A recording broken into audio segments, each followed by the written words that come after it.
Hello, it's Nikki. How are you doing? Hope you're well. Thanks so much for all your lovely comments. We're at the end of the first week of me doing videos like this. So I'm so glad lots of you have enjoyed watching and listening. And some of you are going to make the smoothie recipe this weekend. So I was really glad to hear that. It's really delicious. And I drink it and the kids drink it. And Matt is interested in it. He hasn't drunk it yet, but he's not really a smoothie person. Anyway, today I want to talk about focus time and be truly present in the moment. So my son this morning said to me, I love it when it's just you and me, or me and daddy.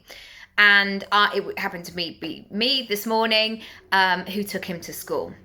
And sometimes our mornings they're not chaotic, but they have to be contained, I guess. They have to be organized because all four of us could be going in very different directions. And so on those days, and this will change, of course, when Luna goes to school, but for the moment, I have time often on a Friday where it's just Oscar and I will take him to school. And he loves that one-on-one time. He's a big chatter. He's a big question asker. He just loves it. And our walk to school is maybe 12, 13 minutes and he's into it big time. And I remember personally, and because I lived not in London growing up, for me, quite often, it was that time in the car with another parent. So driving back from dancing or driving to piano lesson or driving to the supermarket, or if my dad had to work on a Saturday morning, driving into the office and me then being allowed to play with the fax machine. Not really, all supervised, but I would go and take some drawing or a book or something to do while dad did what he needed to do. And I remember how lovely that felt when I was in complete connection with a parent. And there have been lots of people in my life over the years, some elders, some family members who I've had that special thing with, and also friends. You know, we have, by the time you get to an adult, you have lots of different friends for lots of different things. And it feels really good when you get that opportunity. And certainly with my son and with my daughter as well, I really relish that time. Sometimes it's hectic and sometimes they're not in the best of moods and sometimes it doesn't go to plan, but the intention is there to have that one-on-one time and to do your thing, whatever that looks like. But my question today is, when was that the last time that you had that time with yourself? Because so often we can just be bobbing along and kind of skimming the surface of things. And we're on to the next thing and we've got a to-do list and then the phone rings and then we get an email that we've got to reply to and then we remember that we need to cook dinner tonight and what am I going to have? There's so many things going on. And I invite you today to make a date with yourself. And I actually have a date available that you can come and have one of these dates with yourself. As I mentioned yesterday, I am doing a workshop on Saturday, the 1st of July. And this is an opportunity, a space where you can come and spend an hour and a half with yourself. And even when I say an hour and a half, I know sometimes there's hesitation where people go, I don't know if I've got time. That's going to eat into my Saturday morning. Can I take myself away from the family? What if it's a nice day? Oh, I don't really do things on a Saturday. I like my time to be my own. But I have a few questions around that. What if from that hour and a half that you give up and that you dedicate to yourself, what if in that hour and a half you got a handful of answers, tools, techniques, clarity, ideas, creativity that was going to set you on your path for the next 6 months? And I know sometimes there is resistance in terms of showing up for yourself. And I had this certainly with the acting class that I signed up for. Even though I knew I needed it and I wanted it, I still had this thing of like, well, yeah, but how is it going to work? Because, will it be okay? And it's like every Tuesday and it's 3 hours and it's very late for me, 9:30, being focused on Zoom in still like fully dressed is really late for me. Am I going to do the work? Am I going to have enough time to do the things that I want to do, etc.?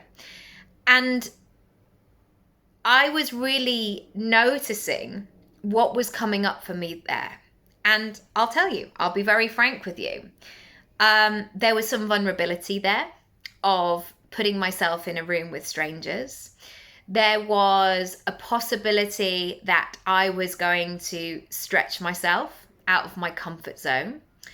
There was an opportunity that I would get feedback, and the likelihood is not all of it was going to be glowing and promising and great and all of the rest of it. Sometimes you have feedback and you're like, oh, right. Oh, okay. Yes, there is work to do. And I had that in one of the classes the other week where the teacher said a piece of feedback and it felt quite confronting because it was true. That was the thing. It was true. And of course, we all want to just hear lovely stuff about us all of the time. But I know, and he knew because he's a great teacher, that piece of information was going to allow me to grow, because he also knew that I would take it in the right way. And I would say to myself, oh, right, okay, I'm going to do something with that. The other point that I want to make around this is imagining all of the time and the effort and the energy it takes to guess and to be spontaneous the whole time. There is, of course, a space for no plans and spontaneity and seeing how things go. And people always say it, when I used to go out all the time in my teenage years and my 20s, I used to love those nights out where you just wouldn't know where you would end up, or you'd meet somebody and it would just end up feeling very random. But as we get older, we have to be much more deliberate with our time and our energy, of course, because we probably have more moving parts, more responsibilities in our lives. But also, we sometimes get so caught in the nitty-gritty of the logistics. Who's picking up? What we having for dinner? Have we done X, Y, and Z? I've got to get back to that. Have you paid this? Oh, I forgot the window cleaner's coming to... Whatever it is. And that we forget to plan and spend time with our goals and our dreams as well. And we somehow assume that they are just going to happen, that they're just going to pop along. And what can happen that unless we say these things are important to us, or I have availability for this, or I have space in my life for this, it's probably not going to happen because we're not looking for it. We're not calling it in, if you want to kind of use that manifesting term. We're not saying, I really want this. And it's almost like if you wrote a Christmas list, if your partner or your mum said, what do you want for Christmas? And you say, oh, I don't mind, get me anything. There might be one rare occasion where somebody gets you something that absolutely blows your mind and you're like, oh, I love this. This is incredible. How did they read my mind? But then what else might happen is you might then get something that you're like, yeah, I mean, it's nice. And you hear this so often from people after Christmas. Yeah, it was nice. I mean, it's probably not what I would have chosen. But yeah, I mean, it's good, and yeah, I'm sure I can make use of it. And this can happen sometimes in our lives when we're not specific, when we don't give ourselves the time and the focus and the energy to figure out what it is that we want. Everything becomes a bit nice, okay.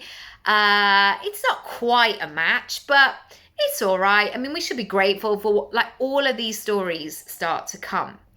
Whereas in this workshop, what we're going to be doing, and where I'm going to be facilitating you to come up with some answers is to be able to get really into the nitty gritty of what your version of success is. So instead of saying or setting a goal, for example, of I just want to feel more like me, or I just want to make more money, or I just want to be a bit happier or bring more joy, I'm going to be showing you lots of techniques that can help you really define what that is to you, rather than just saying more money. Because is this £10 more money, or is this £1 million more money? Maybe you'll go for £1 million. That would be lovely. But I often found this as well when we moved last year. I became a Rightmove addict. And I believe the reason that we were able to move kind of on this house and come to a decision really, really quickly. And we actually only looked at 2 places, and Matt only looked at this one. I looked at both of them. But because we had done so much work previously as to what we wanted, and I had been that person on Rightmove that I'd been on there for a year, I'd been doing so many of those video tours where I walked around it sounds really weird, but those video tours quite often, certainly the ones in London, I don't know if they have them nationwide, but they use this thing called Matterport, where you can put yourself in there and you can walk through somebody's house and you can turn around and you get the 360 experience. And there were so many different things where I would look at houses and I'd just go, that's lovely, but that 3rd bedroom's not going to work for us. Or that's lovely, I'm just not sure about those stairs. Or they're saying it's got loads of outdoor space, but actually the outdoor space, you have to go down a long alleyway to get to it. And that wouldn't be safe for the children to play, whatever it might be. So when this house came up, I spent so much time on the Rightmove listing for it, and I felt like I knew it, because I felt like we had done our work working out what it was that we wanted. So you could say to an estate agent, I just want a nice place to live. Their version of a nice place to live might be very different from yours, and there will be so many variables in that as well, of whether it's budget, whether it's location, whether it's accessibility, you have to, or design, or the layout. There are so many different versions. Likewise, a nice holiday. I just want to go on a nice holiday. I love it for people when they are so into skiing and snowboarding. But for me personally, it's never really appealed. I don't think that I'm that person. But if you send me on a yoga retreat to India, or to a city break in Barcelona, or a beach holiday in Portugal, I'm available for all of those things. So this opportunity on the 1st is an opportunity for you to get clear. And I promise, I am committed to giving you everything I've got in that time. So if you give me an hour and a half of your time, you know that that is going to be paid forward so many times. Because what you will do in that workshop is lay down some strong foundations, get very, very clear about where you go next, rather than it just feeling open-ended or random or we'll see. And there have been so many things that over the years, getting specific has changed so much. Because when I've got specific, I've been able to add things onto a list. When things are on a list, I'm able to take action on them, tick them off, and move on to the next thing, which then prompts my brain to say, we are doing this, we're moving, we're shaking, it's all happening, let's go. And that is incredibly encouraging, rather than almost saying, I don't know, I'm just going to wait. Do I wait? Yes, I'll wait. I don't really know what I'm looking for. We'll just see. And we've all been in those situations with people, that I don't mind people. You know, when you've wandered around, and we don't do this so much anymore, but maybe you went on holiday with a group of pals and people were like, what do you fancy to eat tonight? Oh, I don't mind. And you're just kind of wandering up and down and you're looking at a few menus and it's like, well, I don't like I don't like seafood, or I'm not that hungry. I'm not bothered whatever anybody else wants to do. And when you're in that place, the energy suddenly flattens. It feels heavy, it feels lukewarm, it feels, nah, that's what it feels like.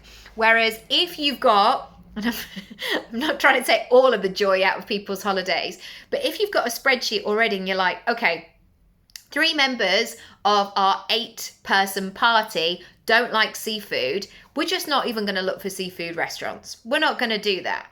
If we know that 7 out of 8 of us, that our favorite food is Italian, let's go and find the best Italian food that we can find right now. Let's go and do it. Let's not even think about seafood restaurants or look at any other menus. Let's book it. Let's get the Prosecco in. Let's do this thing. Come along on the 1st of July. There are 3 ways you can work this workshop. So you can come to the workshop. You also get another workshop free, which all the details are in the link. Then you can do the workshop and an Ask Me Anything session. And finally, you can do the workshop and then work with me for the rest of July. So whatever works, your budget, your availability, your willingness, your urgency to do this thing. There will of course be a full replay. That goes without saying, it's always there. But I would love you to join me and to dedicate this time for yourself. Remember, you are important. You deserve this time. It's okay for you to take an hour and a half out of your day to do this work, and I can't wait to support you through it. So that's it for today. I would love you to rate and review and subscribe and all of that good stuff, and the link for the workshop is nickyraby.com/2023, so 2023. Sign up now. See you Saturday. All right, bye.